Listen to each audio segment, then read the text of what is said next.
Melanjutkan dari kisah sebelumnya. Pada saat ini Xiaoyan dan Lin Yan sedang berjalan menuju kota ketika tembok kota yang megah yang membawa aura firasat muncul di depan mereka. Manusia datang dan pergi di bawah gerbang kota yang menjulang tinggi. Seluruh tempat dipenuhi dengan suasana yang bising.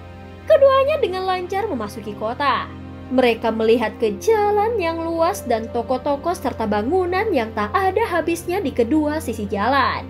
Kota Tianhuang benar-benar meriah. Bahkan mungkin bisa dibandingkan dengan beberapa kota paling makmur di wilayah sudut hitam. Ucap Xiaoyan tanpa sadar mendecakkan lidahnya dan memuji saat dia melihat ke atas kota yang perkasa dan lalu lintas manusia. Ini adalah wilayah tengah dari dataran tengah. Seluruh wilayah tengah benua. Meskipun wilayah sudut hitam juga cukup kuat, bagaimana bisa dibandingkan dengan tempat ini? Ucap Lin Yan.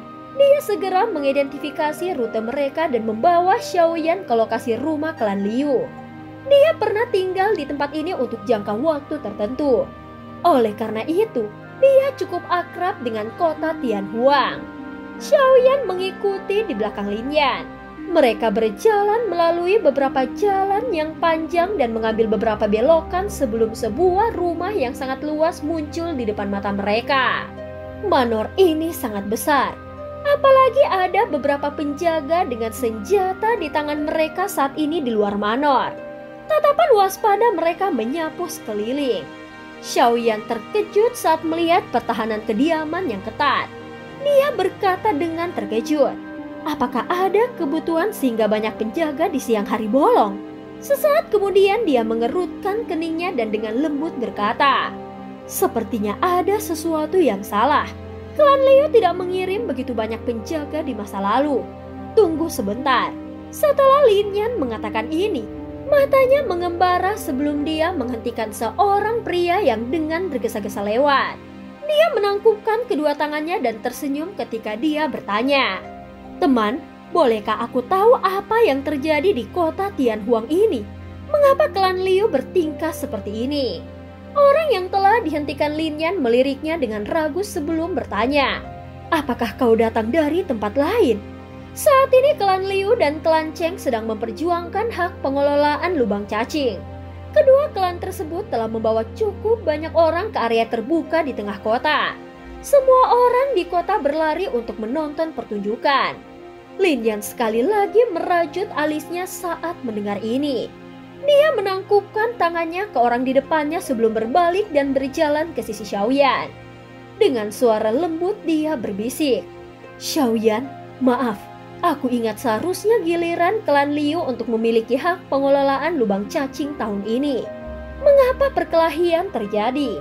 Xiaoyan juga telah mendengar apa yang orang itu katakan sebelumnya.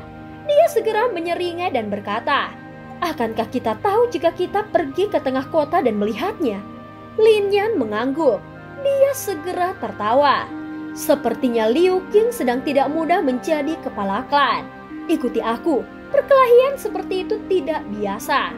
Setelah mengatakan ini, Lin Yan berbalik dan memimpin jalan dia dengan cepat berjalan ke tengah kota.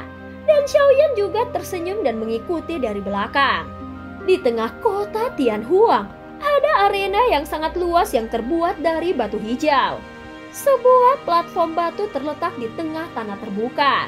Di atasnya, ada lubang cacing hitam pekat besar yang perlahan berputar. Riak spasial yang mengejutkan menyebar darinya. Saat ini, area di sekitar tanah terbuka ditempati oleh lautan manusia yang lebat. Suara ini seperti suara iblis, menyebabkan gendang telinga seseorang terasa sakit. Mata penasaran yang tak terhitung jumlahnya memperhatikan tengah-tengah lapangan terbuka.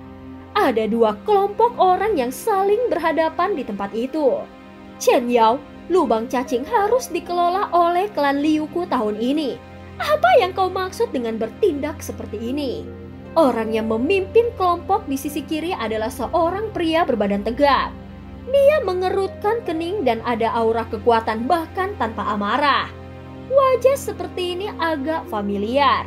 Jika seseorang melihat dengan cermat, orang akan menyadari bahwa orang itu adalah Liu Qing. Liu Qing saat ini tidak lagi memiliki roh yang dia miliki saat itu. Mengganti roh itu adalah semacam ketenangan. Bagaimanapun, klan Liu membutuhkan kepala klan yang berkualitas, bukan anak laki-laki yang muda dan impulsif. Ada dua pria tua berambut putih panjang di belakang Liu Qing. Kedua orang ini berdiri secara acak, tetapi mereka memiliki aura megah yang diam-diam beriak. Akibatnya tidak ada yang berani meremehkan mereka. Selain itu, ada sosok cantik yang besar berdiri di sampingnya. Wanita ini mengenakan pakaian merah. Wajahnya seperti bunga persik yang dipenuhi dengan daya pikat. Pria manapun yang melihatnya akan merasa tertarik. Wajah ini juga tidak asing. Dia memiliki nama yang memikat, yaitu Liu Fei. Saat itu, dia mengalami konflik kecil dengan Xiaoyan di Akademi Dalam. Namun setelah beberapa tahun, Liu Qing saat ini tampak lebih memikat. Dia seperti buah persik yang matang yang menyebabkan banyak mata pria tanpa sadar melayang ke arahnya. Hahaha, Liu Qing, jika kita membicarakannya, kau satu generasi lebih muda dariku. Kau seharusnya tidak berbicara dengan cara yang tidak sopan kepada seorang senior. Ada sekelompok besar orang yang mirip dengan wajah galak di seberang kelompok Liu Qing. Pemimpin mereka adalah seorang pria parubaya. Matanya menatap Liu Qing dengan cara yang menyeramkan sebelum dia tertawa aneh. Wajah Liu Qing menunjukkan senyum dingin ketika dia mendengar ini. Dia baru saja akan mengatakan sesuatu ketika suara tua terdengar di tempat terbuka. Ini adalah pesan terbaru dari Burning Flame Valley. Tatapan yang tak terhitung jumlahnya langsung berubah ketika mereka mendengar suara ini. Yang mereka lihat hanyalah seorang pria tua berjubah merah berdiri dengan tangan di belakang punggungnya. Ada cukup banyak bintik merah di wajah lamanya. Penatua Cihua dari Burning Flame Valley. Pada saat ini di tanah terbuka terdengar banyak seruan ketika orang-orang melihat lelaki tua ini. Ekspresi Liu Qing dan dua pria tua di belakangnya sedikit berubah. Segera mereka menangkupkan tangan dan berkata dengan sopan, "Sebenarnya ini adalah Penatua Cihuo. Bolehkah aku tahu apa alasan orde baru ini? Menurut aturan masa lalu sekarang bukan waktunya untuk menyerahkan hak pengelolaan lubang cacing," ucap orang tua yang berada di belakang Liu Qing. Kepala lembah telah memberikan perintah. Dia membutuhkan beberapa alkemis tingkat tinggi untuk pergi ke Burning Flame Valley untuk membantu orang tua memperbaiki pil obat. Namun dia belum menemukan orang yang cocok sampai sekarang. Makanya dia sudah mengeluarkan perintah ini. Klan manapun yang dapat menemukan alkemis tingkat tinggi akan mendapatkan hak pengelolaan lubang cacing. Ini akan efektif selama 3 tahun. Ucap orang tua yang dipanggil Penatua Cihua berbicara dengan suara yang lemah. Klan Cheng telah menemukan alkemis tingkat 6 yang telah diakui oleh Menara Pil. Jika klan Liu Mu juga dapat menemukannya dan mengundangnya untuk mengikutiku ke Burning Flame Valley, maka lubang cacing ini akan diserahkan kepadamu. Apalagi haknya akan diperpanjang dari 1 tahun menjadi 3 tahun. Ucap Penatua Cihua menunjuk ke arah klan Cheng. Ada seorang pria tua dengan jubah alkemis berwarna ungu yang berdiri dengan tangan di belakang punggungnya. Seorang alkemis tingkat 6. Ekspresi Liu Qing berubah ketika dia mendengar ini. Klan Liu mereka memang juga memiliki seorang alkemis. Namun yang terbaik hanya seorang alkemis tingkat 5. Mereka tidak pernah memiliki alkemis tingkat 6. Bagaimanapun, seorang alkemis di tingkat itu akan bisa mendapatkan perlakuan yang baik dari faksi seperti Burning Flame Valley. Siapa yang akan datang ke klan mereka yang tidak besar atau kecil? Penatua Chihuo, masalah ini terlalu tiba-tiba. Bisakah kau memberi klan Liu kami beberapa hari? Kami pasti akan berusaha sekuat tenaga untuk menemukan alkemis tingkat 6. Ekspresi Liu Qing berubah dengan cepat sebelum dia berbicara dengan cara ini. Namun penatua Chihuo menggelengkan kepalanya. Nadanya monoton seperti biasanya. Ini adalah perintah yang diberikan secara pribadi oleh kepala lembah. Siapa yang berani menunda? Lupakan klan Liumu. Bahkan aku yang dulu tidak memiliki kemampuan itu. Jika klan Liumu gagal mengundang alkemis tingkat 6 hari ini, kau akan menyerahkan hak pengelolaan lubang cacing kepada klan Cheng. Ucap penatua Chihuo. Ekspresi Liu Qing sangat jelek ketika dia mendengar penatua Chihuo tidak memberikan mereka wajah sedikit pun. Dia mengepalkan tangannya. Kemana dia akan pergi dan menemukan alkemis tingkat 6 dalam sehari? Apakah mereka benar-benar berpikir bahwa alkemis tingkat 6 sama lazimnya dengan kubis? Seorang alkemis di tingkat seperti itu adalah kekuatan yang berada di dekat puncak bahkan di dalam menara pil. Orang tua ini, dia pasti telah disuap oleh klan Cheng. Ucap Liu Fei menggertakkan gigi peraknya di belakang Liu Qing saat dia berbicara dengan sangat tidak senang. Diam. Ekspresi Liu Qing tenggelam. Ketika dia mendengarnya, Liu Fei hanya bisa menginjak kakinya sambil merasa bersalah. Dia berhenti berbicara setelah itu. Tetua, apa yang harus kita lakukan? Ucap Liu Qing menoleh melihat kedua lelaki tua di belakangnya dan menghela nafas panjang. Kedua lelaki tua itu hanya bisa tertawa getir ketika mendengar ini. Mereka berkata, kami juga secara samar-samar mendengar informasi tentang Burning Flame Valley yang mencari alkemis tingkat tinggi. Namun kami tidak terlalu memperhatikannya. Tanpa diduga, Fei sepertinya benar. Seseorang pasti sudah memberitahu klan Cheng sebelumnya. Aku juga pernah mendengar tentang alkemis tingkat 6 ini. Dikabarkan bahwa dia adalah alkemis tingkat tinggi yang naik ke level tingkat 6 sejak lama. Sangat sulit untuk menemukan seseorang yang memiliki tingkatan yang lebih tinggi dalam kota Tianhuang. Ucap orang tua itu. Hati Liu Qing tenggelam ketika dia mendengar mereka berdua berbicara dengan cara seperti itu. Tinjunya terkepal erat sampai mengeluarkan suara retak. Lubang cacing terlalu penting bagi klan Liu. Ini adalah sumber pendapatan yang sangat besar bagi mereka. Hanya dengan pendapatan ini sebagai yayasan, klan Liu mereka dapat memperkerjakan orang yang lebih mampu untuk memperluas faksi mereka. Namun jika itu direnggut oleh klan Cheng, tingkat perkembangan mereka akan melambat jika tidak berhenti. Hahaha, keponakan Liu, kau seharusnya tidak terus memiliki lebah di kap mesinmu. Cukup serahkan hak pengelolaan lubang cacing dengan tenang. Jika aku bahagia di masa depan, aku mungkin akan membagikan sedikit keuntungan untuk dinikmati klan Liu. Ucap pria parubaya bernama Cheng Yao tanpa sadar tertawa dengan cara yang aneh ketika dia melihat perubahan ekspresi Liu Qing. Wajah Liu Qing menjadi jauh lebih hijau ketika dia mendengar ejekan pelan dari pihak lain. Namun dia saat ini adalah kepala klan Liu. Setiap tindakannya harus dipertimbangkan oleh seluruh klan. Dia segera menekan amarah di hatinya dan mengatupkan giginya dengan sangat tidak mau. Setelah itu dia berbicara dengan suara yang dalam dan gelap. Cheng Yao, kau bisa menganggap dirimu kejam. Ayo pergi. Setelah mengatakan itu, Liu Qing hanya bisa melambaikan tangannya dengan wajah hijau sebelum berbalik untuk pergi. Hahaha, Liu Qing, ini tidak seperti dirimu. Apakah kau akan menyerah begitu saja dengan cara ini? Ucap sesosok tiba-tiba bergegas dari luar tanah terbuka dan menertawakan Liu Qing ketika dia baru saja membalikkan tubuhnya. Lin Yan? Liu Qing terkejut ketika dia melihat orang yang telah datang.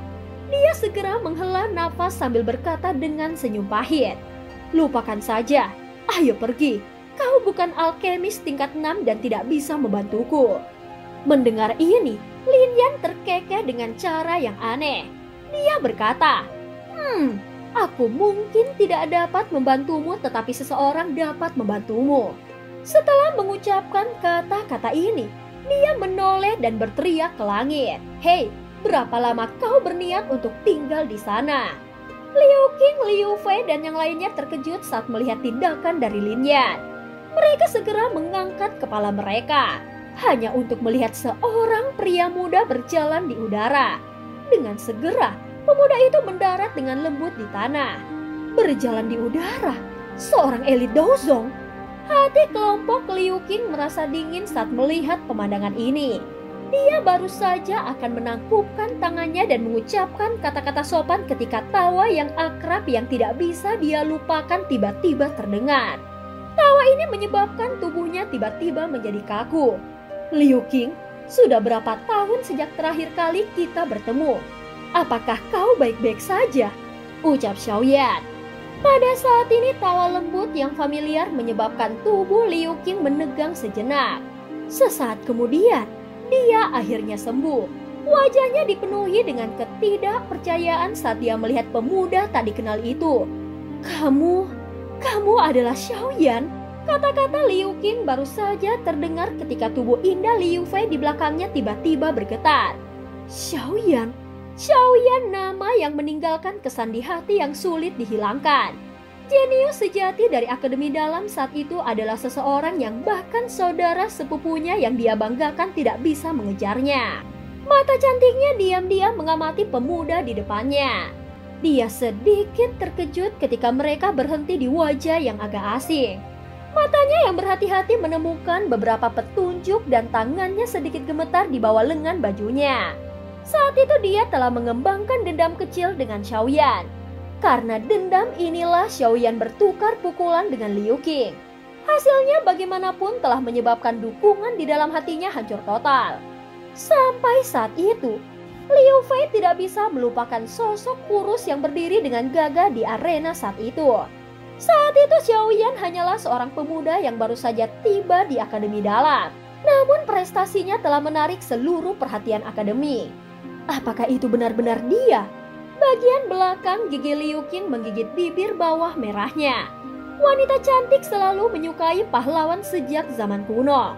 Di dunia ini ada banyak orang yang lebih kuat dari saudara sepupunya, yang dia anggap tidak terkalahkan di dalam hatinya.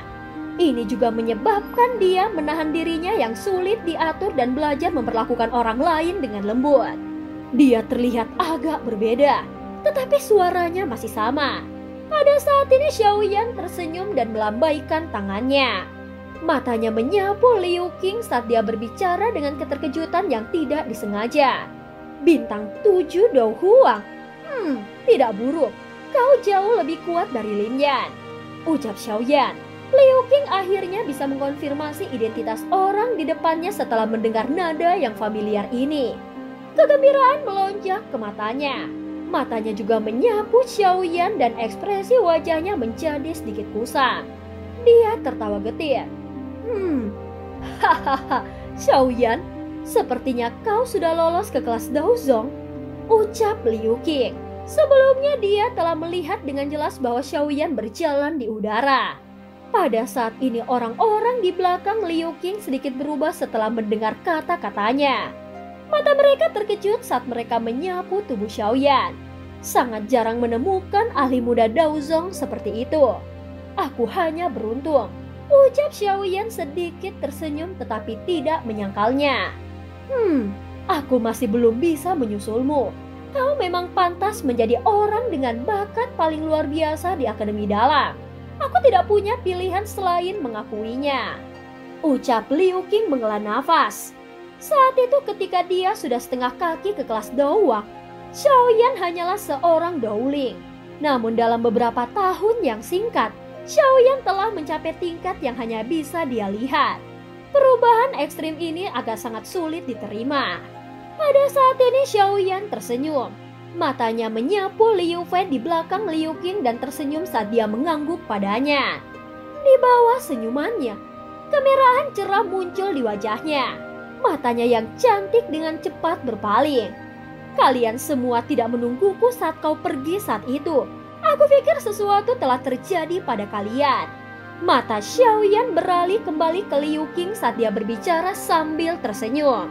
Lin Yan berkata bahwa kau telah membalas dendam dan tidak ada gunanya bagi kami untuk tinggal lebih lama lagi. Oleh karena itu kami telah membentuk kelompok dan meninggalkan kekaisaran Jiama. Benar, kenapa kau di sini? Ucap Liu Qing berbicara sambil tersenyum. Wajah kehijauan di wajahnya telah sangat berkurang. Jelas hatinya merasa sangat senang ketika bertemu Xiaoyan di sini. Dan cerita pun berakhir. Terima kasih udah dengerin Mihu dari awal sampai akhir ya. Jangan lupa untuk like dan subscribe. Sampai jumpa.